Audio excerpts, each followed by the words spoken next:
The Lord be with you. Ave Maria, my dear sisters and brothers. Today we are celebrating the solemnity of the Annunciation of Angel Gabriel to Mary. This is what we call the start of the Incarnation. By the fiat of Mama Mary, the Word became flesh.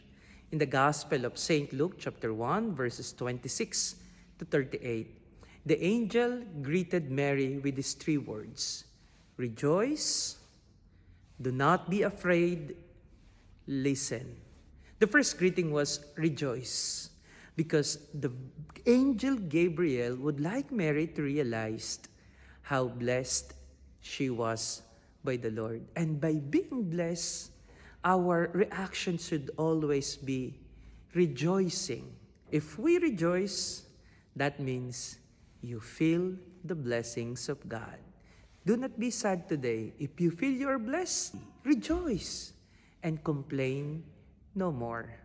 Second, the angel Gabriel sent to Mary, do not be afraid. It doesn't mean that we are blessed. There will be no more challenges. In fact, the greater the blessings, sometimes the stronger the challenges are. But the gospel through angel Gabriel is reminding all of us, like Mary, let us not be afraid. If we are in the grace of God, if God is on our side, there's nothing we can be afraid of. Thirdly, listen. This is probably the problem of many of us today. We always want to be the dominant figure, to be the one speaking and saying something, but we actually don't want to listen.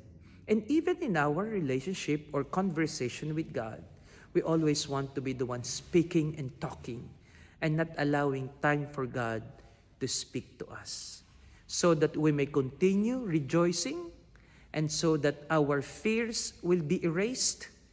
Let us listen and let God talk to us. The Annunciation of Angel Gabriel to Mary is a fitting reminder for all of us. God is with us. The Word became flesh. And with Mary, let us say our fiat, yes to God, for whatever mission that the Lord will entrust to all of us. God bless you.